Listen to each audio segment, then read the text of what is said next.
మిత్రులారా చాలా జాగ్రత్తగా వినండి. దాహం వేస్తుందంటే నోట్లో మూత్రం పోసి మరి లైంగిక దాడికి పాల్పడ్డారు. చాలా ఘోరాతి ఘోరం ఇది.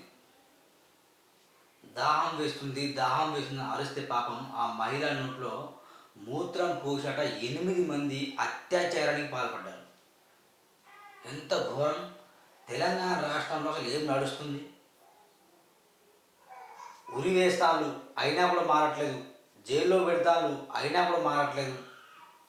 మొత్తం కామ వాంఛ పిచాచకులు తయారయ్యారు ఈ రాష్ట్రంలో. చాలా బాధేస్తుంది మిత్రులారా. మహిళలపై ఇంత ఘోరంగా దాడులు జరుగుతుంటే ఏం చేస్తాను ప్రభుత్వం చెప్పండి. వీళ్ళని జైల్లో వేయకండి అంటున్నాను నేను. జైల్లో వేయకండి, టైం వేస్ట్.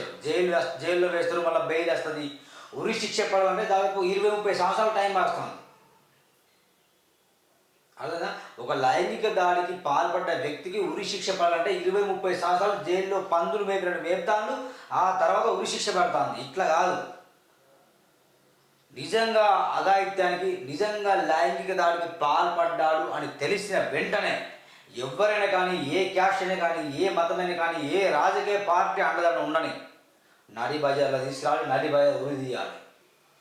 నడి బజార్లో చెప్పులు మెడకు వేయాలి, కొరడాలతో కొట్టుకున్న తీసుకెళ్ళి గ్రామ సమక్షంలో ఎక్కడైతే వాళ్ళు రేప్ చేశారో అదే స్థానంలో వెళ్ళేసి అందరికీ వాళ్ళ అమ్మ నాన్నల ముందు, వాళ్ళ బంధువు మిత్రుల సమక్షం ముందు వాళ్ళని ఉరి తీయాలి.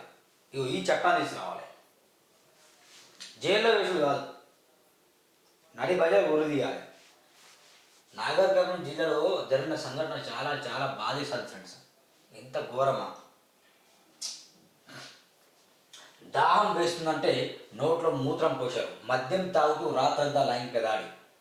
నాగర్ కర్నూలు జిల్లా గ్యాంగ్ రేప్ ఘటనలో విస్తుపోయే నిజాలు. 6 నిందితులు అరెస్ట్, పరాగ్లో మరో 2. దిశ మహబూబ్ నగర్ బ్యూరో. నాగర్ కర్నూలు జిల్లా ఊరుకుండలో శనివారం రాత్రి జరిగిన గ్యాంగ్ రేప్ ఘటనలో విస్తుపోయే విషయాలు బయటకు వస్తున్నాయి. స్నేహితుడితో ఉన్న మహిళను గమనించిన కామాంధులు యువకుడిపై దాడి చేసి బంధించి ఆమెపై రాత్రంతా లైంగిక దాడికి పాల్పడ్డారు. అంతేకాదు, కామాంధుల చేతిలో నలిగి అలసిపోయిన ఆమె దాహం వేస్తుందంటే నోట్లో మూత్రం పోసి మరీ అఘాయిత్యానికి పాల్పడ్డారట. జైల్లో వేస్తాను. ఇలాంటి సంఘటన ఢిల్లీ ఘటన జరిగినప్పటి నుండి ఇప్పటి కొన్ని వందలు జరిగాయి. తెలంగాణ రాష్ట్రంలో కూడా కొన్ని 10ల సంఖ్యలో అఘాయిత్యాలు, లైంగిక దాడులు జరిగాయి. వాళ్ళని జైల్లో వేస్తాను, పందులను మేపినట్టు మేపుతాను. అది కాదు, జైల్లోకి వెళ్ళి బయటికి తీసుకురండి. ఎవరైతే అఘాయిత్యానికి, ఎవరైతే లైంగిక దాడికి పాల్పడారో వాళ్ళ బంధుమిత్రులని, వాళ్ళ స్నేహితుల్ని పిలవండి. వారి సమక్షంలో ఒక చెట్టు కురిదీయండి, సజీవ దానం చేయండి. పెద్ద బొంద తవ్వేసి, అర్థమైందా? పెద్ద బొంద తవ్వేసి బ్రతికుండగానే దాంట్లో వేసేసి మొత్తం మట్టిని కప్పండి. ఇది అసలైన శిక్ష. గుణపం దింపండి కిందికెళ్ళి మీది వరకు. ఇది శిక్ష. ఇంత ఘోరంగా చేస్తేనే బాగుంటుంది. మన దేశంలో ప్రజాస్వామ్యం ఉంది, స్వేచ్ఛ ఉందని చెప్పేసి ఎవరు పడితే ఏది పడితే అది చేస్తాను. మరి ఇంత ఘోరంగా స్వేచ్ఛ వద్దు. శిక్షలు ఘోరంగా ఉండాలి. అరే నలిగిపోయిన ఆమె దాహం వేసినట్టు మూత్రం వేసి తీస్తారు, బ్లడీ ఫుల్. అదే ఏమన్నా నోట్లకి మాటలు రావట్లే. ఈ కేసు పోలీసులకు సవాల్గా మారింది. ఓ మహిళ ఊరుకొండపేటలో జరుగుతున్న వేడుకలకు తన సహచరులతో కలిసి వెళ్ళి తిరిగి వస్తూ సమీపంలోని చెట్టులో తాగారు. ఆలయంలో పనిచేసే యువకుడు అటుగా వెళ్తూ ఆ ఇద్దరిని గమనించాడు. వెంటనే అతడు తన మిత్రులకు ఫోన్ చేసి ఇక్కడ జంట ఉన్నట్టు సమాచారం ఇచ్చాడు. ఆలయంలో పనిచేసే యువకుడు అట. ఆలయంలో పనిచేసే యువకుడికి ఎట్లుండాలి? దేవుని మీద భక్తి ఉండాలి, శ్రద్ధ ఉండాలి, హోమాలు నేర్చుకోవాలి, ఏదన్నా గుడికి సంబంధించిన విషయాల్లో పనులు చేసుకోవాలి. కానీ అక్కడ జంట ఉన్నారు ఇద్దరు అని చెప్పేసి ఎవరికో ఫోన్ చేయడం మాట, వాళ్ళు రావడం మాట, రేపు చేయడం మాట. సిగ్గుండాలి కొంచెం. నీకు ఏం మనిషి పోయి అర్థం కాదు. ఇక్కడ జంట ఉన్నట్టు సమాచారం ఇచ్చాడు. అప్పటికే మద్యం మత్తులో ఉన్న 8 మంది యువకులు సంఘటన స్థలానికి చేరుకుని ఆ మహిళతో పాటు ఆమె సహచరులతో వాదన దిగారు. ఆపై యువకుడిపై దాడి చేసి అతన్ని చెట్టు విప్పి చెట్టు కట్టేసినారు. ఆ తర్వాత మహిళపై 8 మంది కలిసి సామూహిక లైంగిక దాడికి పాల్పడిన 8 మంది కలిసి సామూహికంగా లైంగికంగా పాప ఎంత నరకం అనుభవించుంటారు. మద్యం తాగుతూ లైంగిక దాడికి పాల్పడిన కామాంధుల అంతటితో ఆగకుండా మరో యువకుడికి ఫోన్ చేసి ఇంకా మందు తేవాలని ఫోన్పే ద్వారా డబ్బులు పంపించారు. మళ్ళీ మద్యం చేస్తూ తెల్లవారుజామున 4 గంటల వరకు వరుస పెట్టి ఒకరి తర్వాత ఒకరు లైంగిక దాడి చేశారు. గంటల తరబడి వారి చేతిలో హింసకు గురైన ఆ మహిళ అలసిపోయి దాహం వేస్తుంది, కొన్ని మంచినీళ్ళు ఇవ్వనని వేడుకగా కనికరించిన దుర్మార్గులు ఆమె నోట్లో మూత్రం పోసారట. క్రూరంగా వ్యవహరించినట్టు తెలుస్తుంది. వాళ్ళంతా అక్కడి నుంచి వెళ్ళిపోయిన తర్వాత ఆ మహిళ తన సహచరుడిని విడిపించుకొని ఉదయం పోలీస్ స్టేషన్ వెళ్ళి ఫిర్యాదు చేసింది. బాధితుల ఫిర్యాదుతో ఊరుకొండ పోలీసులు అలర్ట్ అయ్యారు. వెంటనే సీసీ కెమెరాల ఫుటేజీలు పరిశీలించారు. వాటిలో దేవాలయంలో పనిచేసే యువకుడు అనుమానాస్పదంగా కనిపించడంతో అతన్ని అదుపులోకి తీసుకొని ప్రశ్నించగా రాత్రి జరిగిన దారుణం బయటపడింది. అతడు ఇచ్చిన సమాచారంతో మొత్తం 6 అదుపులోకి తీసుకొని విచారణ చేస్తాను. విచారణ అవసరం లేదు, పోలీసులు దయచేసి విచారణ చేయకండి, ఆపండి, విచారణ బంద్ చేయండి. ఎందుకు విచారణ? ఏమని చేస్తారు విచారణ? అంత నిజాలు ఒరిజినల్ మొత్తం బయటకు వచ్చాయి. సీసీటీవీ పొడిలో ఆయన చెప్పిండు, ఆ విచారణ చేసుడు, మళ్ళీ రిమాండ్ పంపుడు, మళ్ళీ బెయిల్ రావడం, అక్కడ పందులకి మేపడం. మంచిగా జైలు అంటే ఏమైంది, మంచి గది ఉంటుంది, ఏసీ ఉంటుంది, ఫ్యాన్ ఉంటుంది, 3 పూటల భోజనం. అది కాదు, నడి బజార్లో ఉరి తీయండి, నడి బజార్లో పెద్ద లోతైన గొయ్యి తవ్వేసి దాంట్లో సజీవంగా దానం చేయండి. మంచిగా బిర్యానీ బీర్లు బాగా ఎంత అంటే అంత తాగిపించి మొత్తం. నిజంగా లైంగిక దాడి చేసిన వాళ్ళకి సిగ్గు కొంచెం లేదు. పాపం దాహం వేసుకొని మూత్రం ఎట్లిస్తారు అవి? సజీవంగా దానం చేయాలి, నడి బజార్లో ఉరి తీయాలి, మీకు కాల పెట్టాలి.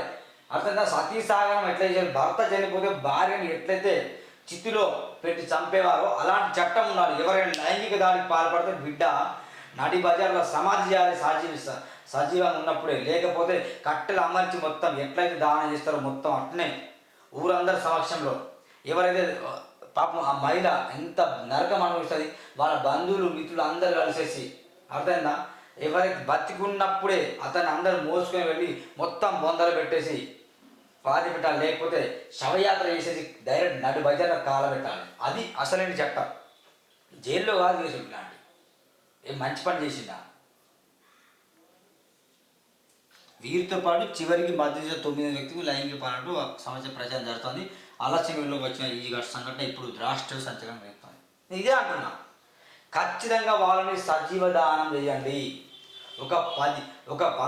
ఒక పెద్ద లోతైన గొయ్యి తవ్వేసి ఆ గొయ్యిలో 8 మందిని ఒకటేసారి పెట్టేసి మొత్తం కప్పండి. ఆ 8 మందికి మొత్తం కట్టెలు అమర్చి ఆ కట్టెల మీద పడుకోబెట్టి 8 మందికి నిప్పంటించండి. ఇది చట్టం. 8 మంది కోసం పెద్ద బావి తవ్వేసి ఆ బావిలో పెట్టేసి మొత్తం నింపండి. బురద నీళ్ళతో నింపండి, బయటికి రాకుండా నీళ్ళతో నింపేసి లేకపోతే మొత్తం సజీవ దానం చేయండి. నేను 3 చెప్తున్నా, సజీవ దానం చేయండి వాళ్ళని. లేకపోతే వాళ్ళని ఏం చేయాలి? నడి బజార్లో చెట్లు అందరికి ఉరి తీయండి, అందరి సమక్షంలో, ఈ బంధువుల సమక్షంలో. ఈ అమ్మాయి ఎవరైతే బాధితురాలు ఉన్నారో ఆమె సమక్షంలో ఉరి తీయండి. లేదా అందరినీ కాలబెట్టండి 8 మందిని. ఇలాంటి చట్టాలు చేసండి. విచారించకండి, పోలీసులారా విచారించకండి ప్లీజ్. చాలా అత్యంత దారుణమైన సంఘటన. విచారిస్తే ఏముండవు, అన్ని నిజాలు తెలిసినాయి. విచారణ 2 రోజులు 3 రోజులు చేయండి, కానీ తర్వాత ఖచ్చితంగా వాళ్ళని శిక్షించండి, ఉరి తీయండి. జైల్లో కాదు ఇప్పుడు. దయచేసి కోర్టులు కూడా చట్టం తీసుకురండి. పార్లమెంట్లో బిల్లు ప్రవేశపెట్టండి, ఇది చట్టసభలో ప్రవేశపెట్టండి. రాజకీయ నాయకుల మొద్దు నిద్రపోతారా మీరు? ఇలాంటి చట్టం తీసుకురండి. ఎవరైతే అత్యాచారం చేస్తారో, ఎవరైతే లైంగిక దాడి పడతారో వెంటనే వాళ్ళని సజీవ దానమన్న చేస్తారు, లేకపోతే ఉరి అన్న వేస్తారు, లేకపోతే కాల పెడతాం. ఈ చట్టం తీసుకురండి.